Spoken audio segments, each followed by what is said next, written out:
welcome to my February reading wrap up. In the month of February, I read 6 books and let's dive into them.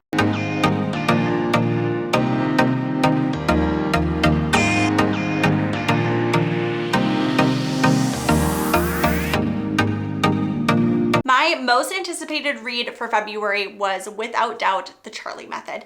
I have been wanting to read this book since The Dixon Rule came out. I read The Dixon Rule in one day, in one sitting on release day, and ever since I have been anxiously awaiting The Charlie Method. This book was everything that I wanted it to be. The spice, the romance, the two guys, so good, so good. I loved getting Will and Beckett's story, along with our main character, Charlie, who was so funny, full of really good banter. I really liked her character a lot. This was Elle Kennedy's first Why Choose Hockey romance in this series, and I devoured it. I absolutely loved it. This will absolutely be a book that I go back to and reread. This is in my top 5 Elle Kennedy books of all time for certain. And I loved the banter and most importantly, the spice. This book was not as funny as The Dixon Rule, but the spice was better. So this one had a leg up in that category. Really enjoyed The Charlie Method. I highly recommend reading it. This was a 5-star for sure. My husband's most anticipated book release for February was Scythe and Sparrow. We both read Scythe and Sparrow in the month of February and we both didn't like it. I wish we had loved it. I wish that I could tell you that we loved this book, that we're raving about it, that we highly recommend it. No, just no. We loved Butcher and Blackbird. Loved. Butcher and Blackbird is like a 10 out of 5. It is a 6-star read. There's no doubt about it. I think that anyone over the age of 18 who enjoys having a good time and enjoys reading should read Butcher and Blackbird. It is its own caliber of book. But Leather and Lark and Scythe and Sparrow did not reach the same pinnacle heights that Butcher and Blackbird did. If I was not comparing this book to Butcher and Blackbird, I probably would have rated it a lot higher. I was not a big fan of Leather and Lark. Now, my husband liked Leather and Lark a little bit better than Butcher and Blackbird. Blew my mind, but he liked it better. I disagree, but that's okay. And I really hoped that he was going to like Scythe and Sparrow. He gave this book 3 stars. And he looked at me when he finished it and he goes, "You're not going to like it."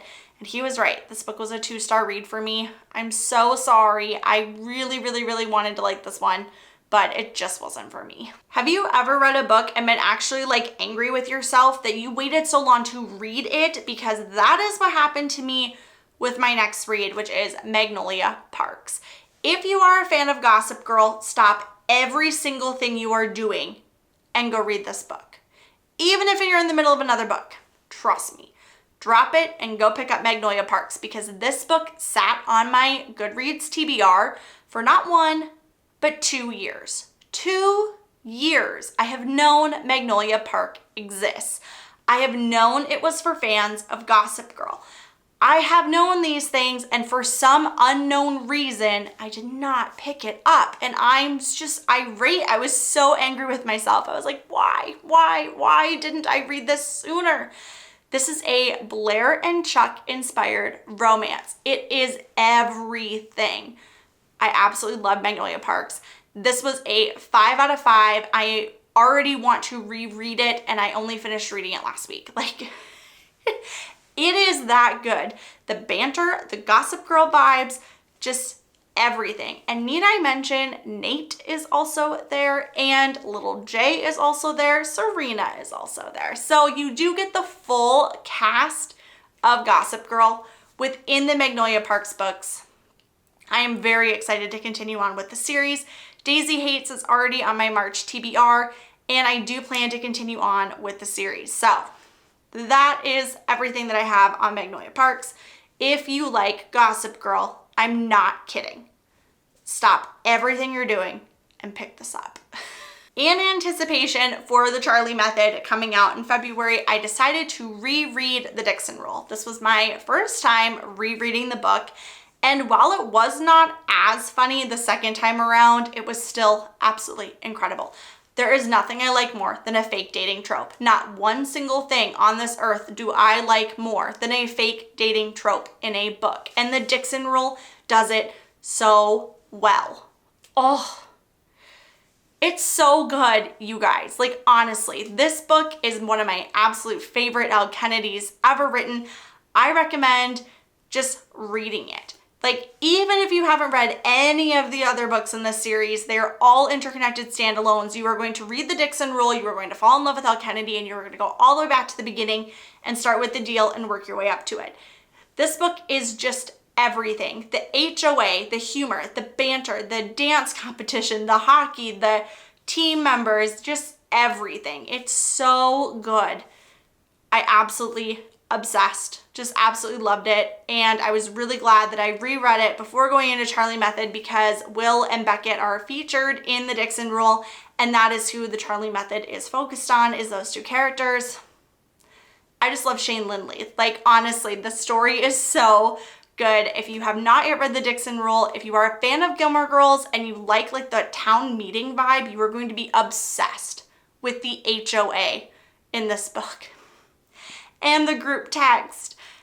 Is it super Gilmore Girl vibes? No, but the HOA is. Oh, so good. Make sure you pick this one up. 5 stars, 6 stars. It's my favorite Elle Kennedy. Ooh, it's my top 2 Elle Kennedy. I still got to keep Dean's book in the mix. The Score is probably going to be my favorite Elle Kennedy for forever, but the Dixon Rule, gosh, it's almost a tie. The next book that I read for February was The Serpent and the Wings of Night. This book was incredible. I liked it better than Quicksilver. Very similar vibes to Quicksilver. So if you liked Quicksilver, I do recommend picking this one up. The Serpent and the Wings of Night, this is a magic competition with vampires. It is new adult romantasy. This is a Buffy the Vampire Slayer and Spike romance retelling. I don't care what anybody says. That's what I pictured in my head, and I was not wrong. I was not incorrect one step of the way. If you are a Buffy and Spike romance lover, pick this up. The last book that I read was Pucking Sweet. This is the 3rd book in Emily Rass' Pucking Around series. I really loved Pucking Around. It was one of my best reads of 2024. It is a Why Choose new adult hockey romance. I devoured that book. It's over 600 pages. I read it in one day. Like, Pucking Around was everything. It was a 6-star read. I've already reread it once. Obsessed with Jake and Caleb. Just loved it. The second book I did not like. I did not like Pucking Wild at all. And going into the 3rd book, Pucking Sweet, I was really apprehensive. I was like, please, I'll do anything at all. Please, it doesn't have to be as good as Pucking Around, but please make it better than the second one. And oh, it was so good. I loved this book. I absolutely loved all 3 of the characters. I loved the why choose element. I loved the pregnancy trope that is prevalent in it. I loved the whole thing. Like, this book was amazing. And I'm really glad that I read it. So this one was a 4-star for me. I do think that I could maybe see myself rereading it if I ever decided to reread the series. The problem is I didn't like book 2. So if I ever did reread the series, it would be 1 and then jump to 3, which is fine. It's something I've done before, but needless to say, this one was very good. I want to read more of Emily Rath, so when the next one is available to me, I am going to be reading that for sure.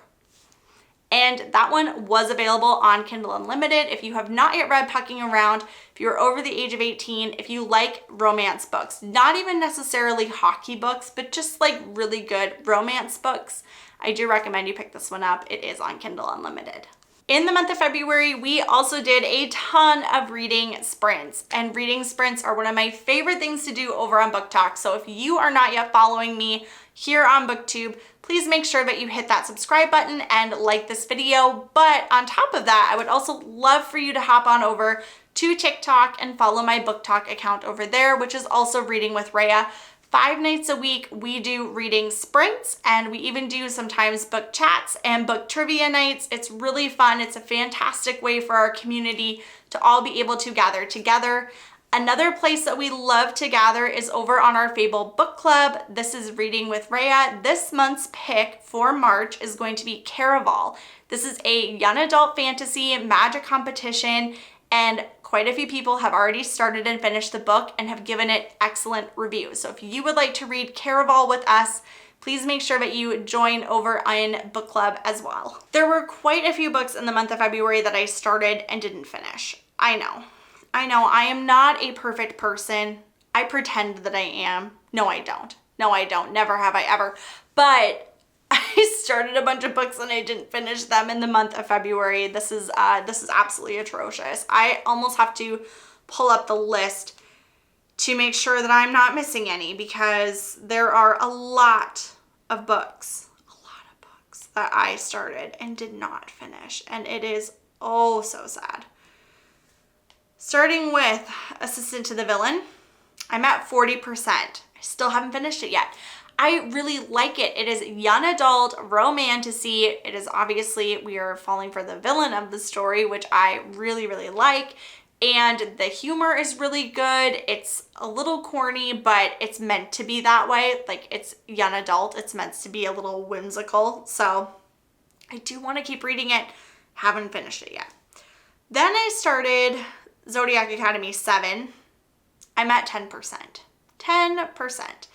I've been reading this book for like 3 hours and I'm at 10%. It is a monster of a book, which is reason one why I still haven't finished it yet, because it is ginormous. And reason two, at this point in the book, topics are really heavy and I'm a little nervous. I'm a little bit nervous that I'm going to lose a character. I don't know why I'm getting the feeling that I'm going to lose a main character, but I'm getting the vibe.